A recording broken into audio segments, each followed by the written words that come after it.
Hey, this is the, I believe it's SNA411 Flightmaster, and it's a new acquisition. Got it with some eBay discounts for under 200, about 190, I think, with everything. That's it, with everything, just 190 out the door. Not bad for a new one. Usually, supposedly there's been a price hike on these, and then it went back down, and I don't know, but it still hovers usually at least close to 300, sometimes more, often more. But you look around, you can find it for less. Anyways, I'll get into that later with the review. Once I've had a chance to try this, but I don't think it'll take long to figure this one out, unlike automatic or mechanical, where there's more to be said for how the inner workings of a mechanical automatic work versus a quartz. You really can't go wrong. It's a quartz. So this is the stock bracelet that it comes on. Sorry if it gets out of focus. It's pretty good. Solid links. It's comfortable. So you're pretty reasonably articulate, considering. I do like it, but the only thing I don't like is this center link, or should I say centerlinks. At first I thought it was one fat one with this weird line kind of etched in down the middle for some reason, and upon closer inspection, these are actually made of two separate pieces, and I don't know why Seiko decided to make a bracelet like this. Generally it looks like it's supposed to be one, but like maybe it gives it the appearance, but they somehow, I don't know, stuck two together, so it creates this little bit of a seam here, and it doesn't look that great because it sort of looks like what you might see on the side of a folded links that isn't properly polished. You see like that seam where the piece is folded over, right? Sometimes they can do a good job at polishing that out so it's smooth. Other times, if you look closely, you'll still just make it out if it's not done completely right. And this is what basically it kind of feels like and looks like. Don't really care for it, but there isn't really much I can do about it because it is two links actually. Otherwise, if it was one, I might be able to polish it out and smooth it, erase that, but it's a permanent gap actually, because it's actually two separate pieces. So the other reason I don't like it is that it's all high polished, and I don't really like a lot of high polish. I don't mind it being on the sides. It matches a watch, which I generally like to have brushed all over, but usually they will keep the flanks or the sides of the case polished, and some details like this bezel, which I suppose I could brush out, but I'm not that bothered by it right now. More so because, and again, the sides, it's nice detail to have that. It's okay to have that polish, although if it was my choice, I'd probably brush it too, and only leave high polish for like edge or chamfered or beveled edges to highlight it with the high polish. But anyways, so yeah, I'm not too keen on this. And if you see on the inside, other side is actually not high polished. They usually don't high polish inside and out, except for probably high-end watches like Rolex or something, but along those lines. A lot of times they're oyster links. Some of their like Datejust, other models that have that link has the GMT Master has a high polished center link, and that'll run all the way through to the back, or the inside rather. But they don't do that on less expensive models like this. So you can see there's that seam there. You see how it's a bit of a gap and it's not lining up? It's because these two pieces can wiggle slightly, ever so slightly. But anyways, this is what I plan to do with this side, is to get rid of this high polish.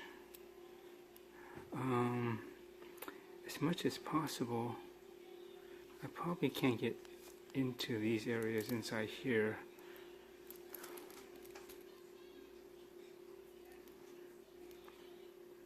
I'm just trying to think, is it worth doing? Because I can't get in there. I guess I'll try to do as much as possible. I think it'd be better if it's toned down with this looking more like this on this side, just brushed. So we'll see how that goes. If it doesn't work, oh well. I guess I can take some Cape Cod and repolish it back out. But I'm kind of thinking I won't need to, because really I don't usually like a high polish look. Not this much of it anyways. It's bound to get scratched too. So I'm going to remove this out and work on that. And I'll temporarily put this on a, probably on a NATO or something. So, get out my handy little toolbox here. And I wish these were drove through lugs to make my life a little easier. Let's go with the smaller one, since it looks like it's pretty tight in here. There we go, and that should do it. Just make sure we don't lose the spring bars, because they can pop out on you. Let me angle this down a little bit more.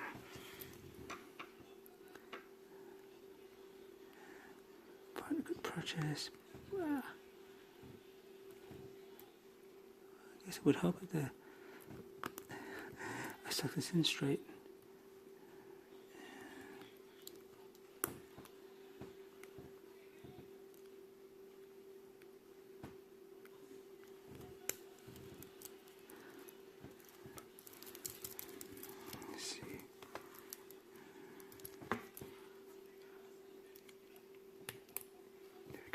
Just make sure, keep a finger over the spring bar so we don't launch into the unknown regions of my living room. That would just suck. Let's take the spring bars out, because I'll probably work on it and it's going to move around. So I'll set these aside. And what I'm going to do is move this over to here.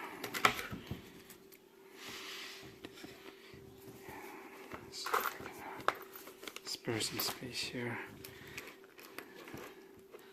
So what we're going to do is, the best thing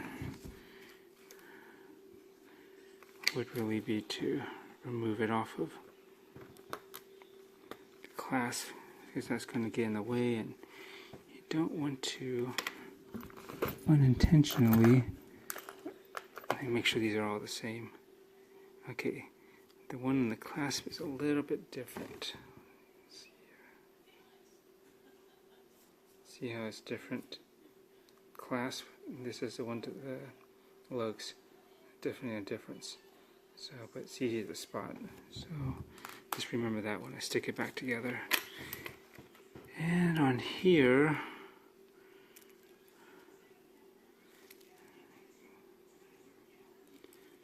is there a spring bar in here? Let's see. There is. So, put your finger over it and set that aside. Sorry for the focus. And again,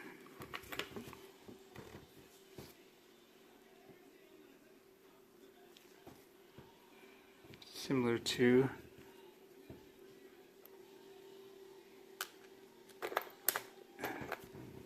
this guy here. So I shouldn't have any issues putting either one of these back together, since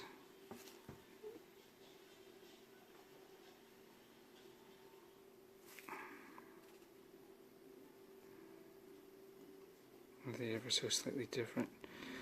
Okay, well, I know this will go on the Seiko side.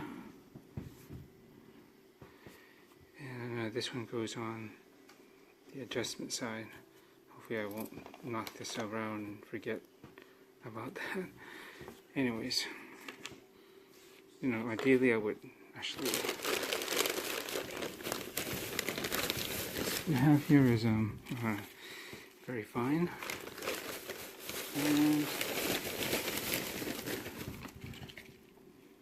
ultra fine. This is probably what I'll end up using, but to get the initial thing started, I want to use the beige one, or the burgundy one first, just to get it started. I don't need a lot, so I'm just gonna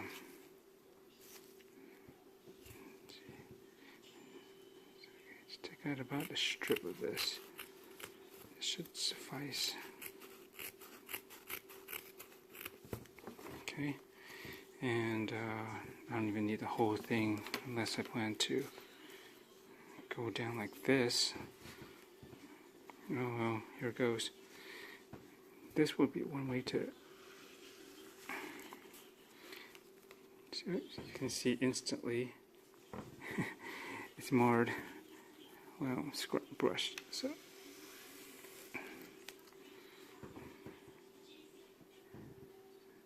this is a quick way to dull out those links, but really I think this is easier to do it versus, let's see, the other times I usually do this, I put it down and I run this across the surface. Sorry for the focus.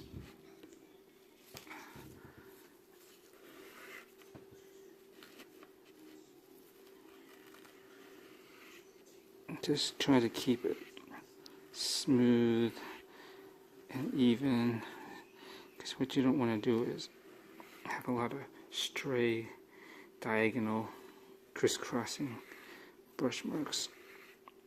That just looks sloppy. So just try to keep it as straight a line pulling down as possible, and you can see that's already doing wonders compared to this. And yeah, it's a little coarse, but it's okay. We're going to use the ultra fine one later. So I'm going to go in here and try to brush in between the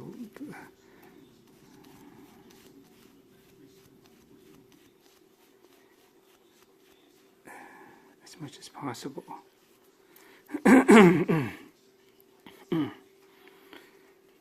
You know, there's only so much I can get in there, but try to at least as close to the outer edges, outer surface as possible, so when it does fold over, you know that at least most of it won't be, you won't see that high polish that used to be in there that much. You know, enough of it will be, it's going to be more like this, right, versus like that.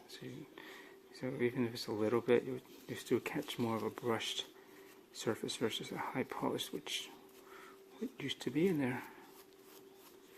So just have at that. Oh, at the beginning I was going to say, sorry, just a little bit higher again. I should take the other links, the extra ones, and do the same to it, but I'm on a time crunch and I really don't want to waste my efforts on links that I'm not going to use. Right? Maybe if I ever sell this, then I'll probably try to finish up brushing the rest of it, just so that whoever owns this will have a full set that's fully finished the same way, versus a few stragglers which are still high polished. Right? That's the only fair and reasonable thing to do. And I don't know if maybe something like that might be better to go the reverse like that instead. Probably. Yeah. I think small surfaces right inside the links in here. That's what I'm trying to get brushed as well. I'm going to do this.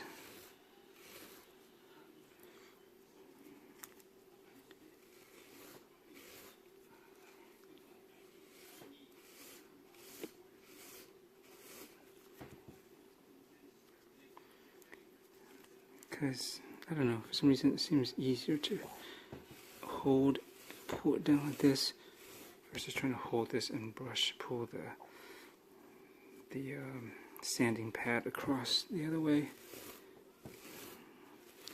Your technique and preference may differ, but sorry, it's not a frame. This is basically what I'm doing. So, what I've been doing. Just kind of rolling it along each surface there, just kind of pull it along.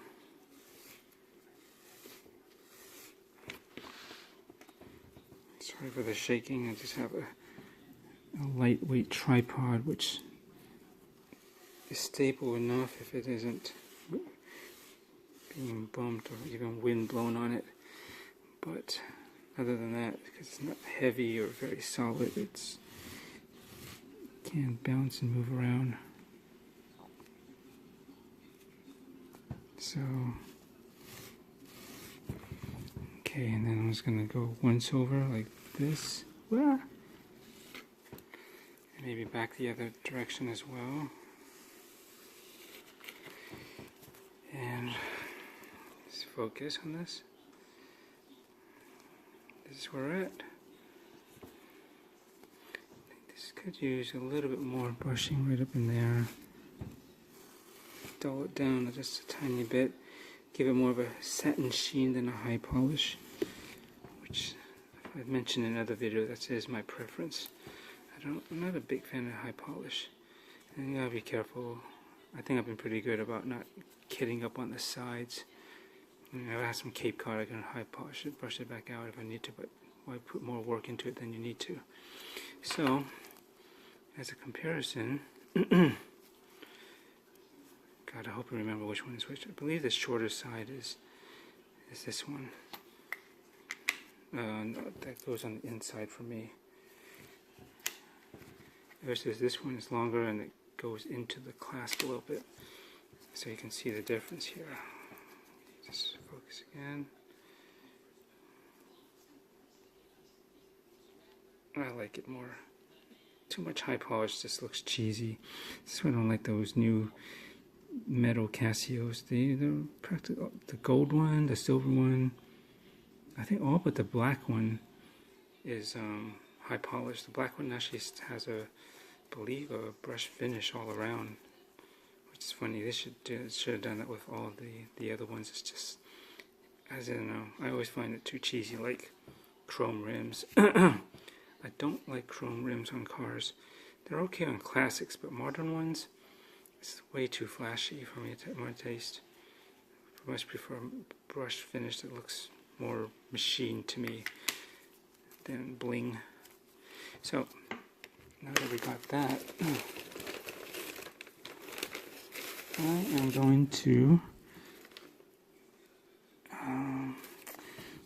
let's cut out a strip. I have enough of this stuff to mess around with. So we're going to take something like this. This is the ultra fine one now. Okay, just have a look at this. Get a gauge for the brushing.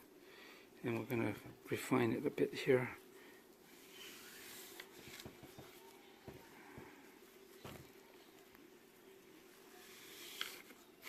Oops, that kind of slipped out. Just trying to pull it down as straight as possible. Because you really don't want it to go off, like sidestepping. Already, I can already see that it's already refining the brush on it, so it's not quite as coarse as it was. So let's just go over it like this a few times, just down straight as possible.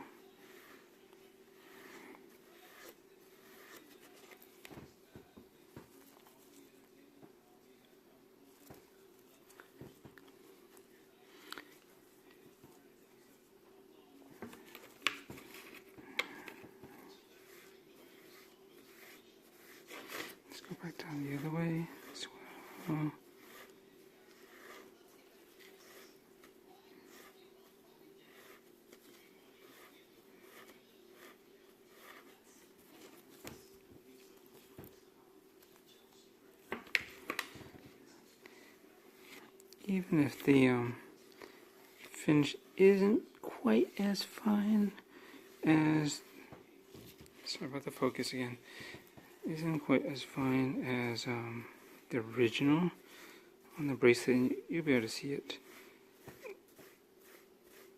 I mean, ideally, you could use a Dremel, but I need to get myself a rig to hold it, and so it spins on a stationary platform, and I just hold the brush links and go across it like that.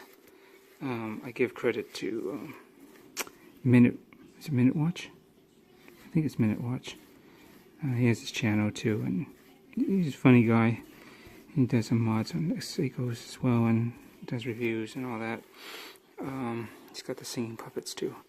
But yeah, I saw him do that with his Dremel when he's modifying his Invicta, which he did a really nice job on. And I said, oh yeah, why don't I mount my Dremel onto something and just, onto a surface so it's spinning and stationary, and I just do it like this. It's a lot easier to do that than taking a bulky Dremel, which they usually are like this long fat thing with a high spinning end, and then you try to brush it by hand. No, I try that. It can be done, but it's actually pretty difficult because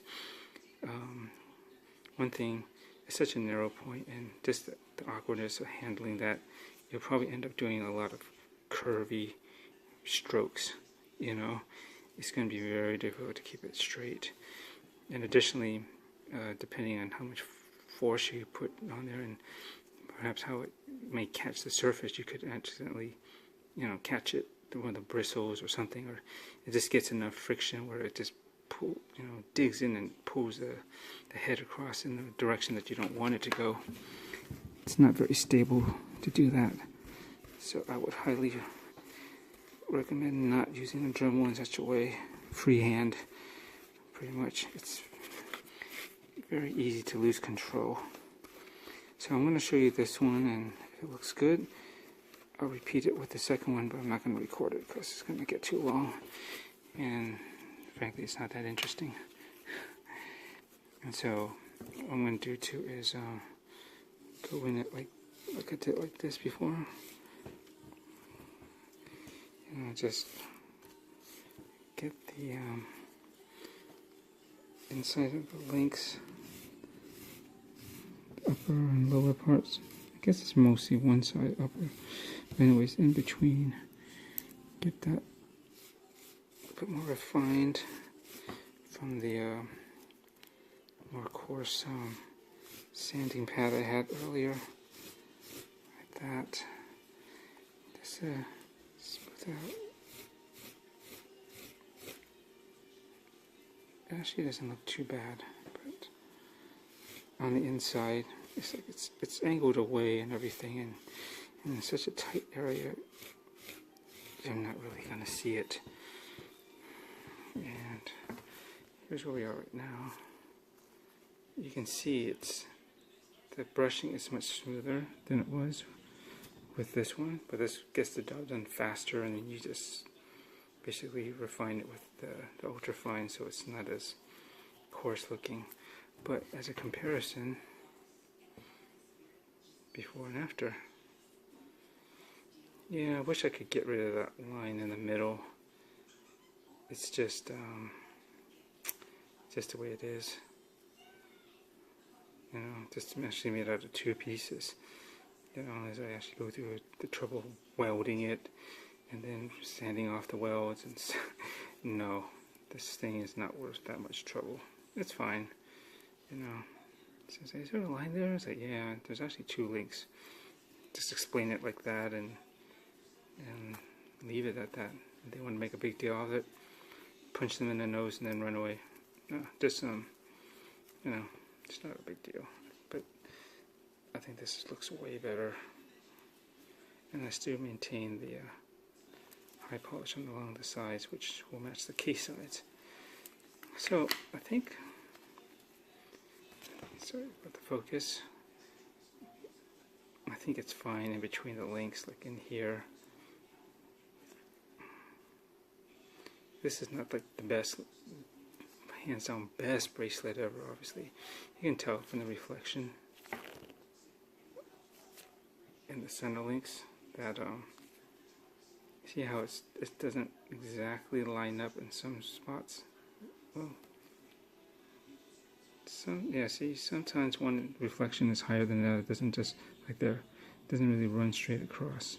So you know that because the surface is a little bit different, and it does elevate and shift a little bit, even though they're very tight next to each other, but not that tight enough to keep a consistent reflection across. But whatever. I'm mostly concerned with just getting rid of that high polish. So I think this will be good enough. Yeah. So I'm going to work on this and I'll show you the results after I finish both. Okay, so I got both sides of the links brushed and reinstalled everything back onto the watch. And this is how it looks like. Put it on this side. The light's coming in from here. And oh, I like it. I think it definitely looks better to me.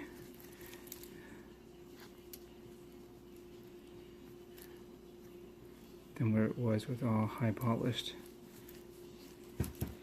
This gives it more of a tool watch look. That's kind of why I like brush finish more. I guess. And I just, any last minute things, you just want to make sure you brush it straight. The main thing is straight brush. As straight as possible.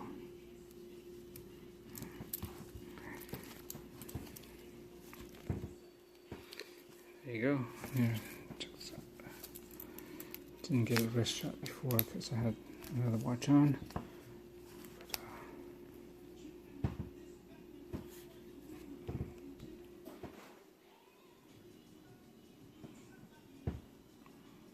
There you go.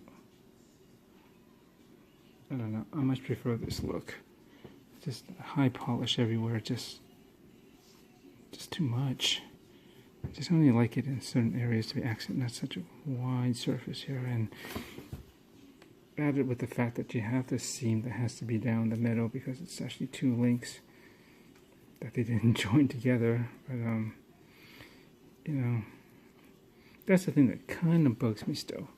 There's nothing I can do about it, but you know, if they were going to put two links directly next to each other, they should make some more distinction between the two halves, or you know, make it more defined that it is two pieces versus two, but they look so similar that it looks like it was supposed to be one, but it didn't really work out that way. So that's the only one little gripe, but you know, whatever. It is the bracelet that comes with it to a watch, and I don't want to get a straight end link piece like from Strapcode or anywhere else. I just like things that are fitted so you don't have that gap there. Any straight end links, and some watches they only have that. They don't have a. Very few do, but some they just give you like some bracelet or usually a mesh, and you can't do nothing with a mesh. But it just, that's the only exception where you can do a straight straight end link with a bracelet is a mesh one, because you're not going to get a matching piece. The mesh is really more like a metal fabric band versus a bracelet link, really. You know, this clunk, clunk, clunk, clunk, you know, these pieces of metal should all be pieces of metal all the way up into where it fits into the case. And it looks more complete that way. But, what do you think? Suppose in some ways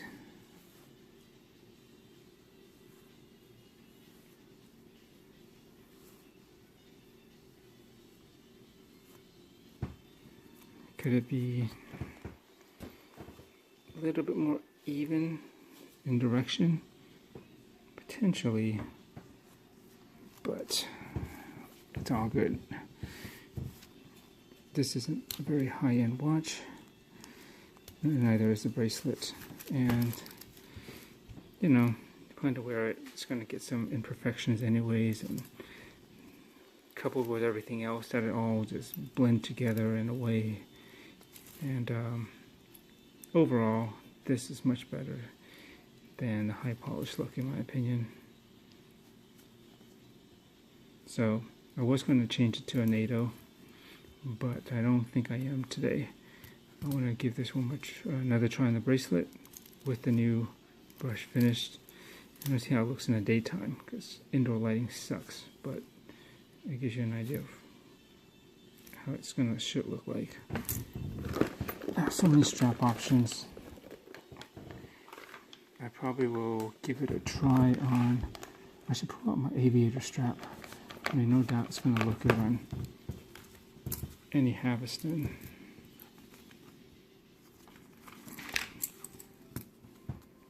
That.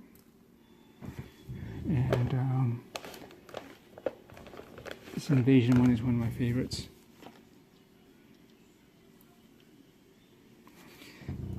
And I have a couple others, but I think they have some that are inbound. One that's kind of a Marine Nationale look, where it's, you know, that army green or whatever with the thin yellow stripe. I could have gone with an actual one or one from Erica's, and they're very nice, but I didn't feel like spending 50 plus on something like that. I mean, I've bought those before, but kind of on a budget now, so I think a NATO strap that has that look will suffice.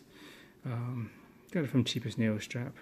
A bunch of other ones, like 8 for like $40, which is, you know, I could have spent at least $10, maybe $20 more just for that one, you know, official Marine Nationale kind of parachute material with that, you know, that's a different way of the way it clasps and secures on. And that's all neat and everything. I may end up getting one someday, but for now, the regular NATO on this will be fine. It'll play the role and look pretty much exactly the same, except for the people that really can discern the difference. It basically will look the same. Anyways, hope you enjoyed this little DIY kind of mod or enhancement or whatever you want to call it for this thing. I think overall this really helps make this watch look a lot better. Just tone that stuff, that high polished center band that's going down the middle out, and give it a much more tool aesthetic. Alright, show you some pics tomorrow when I get this out into some good lighting. Thanks for watching.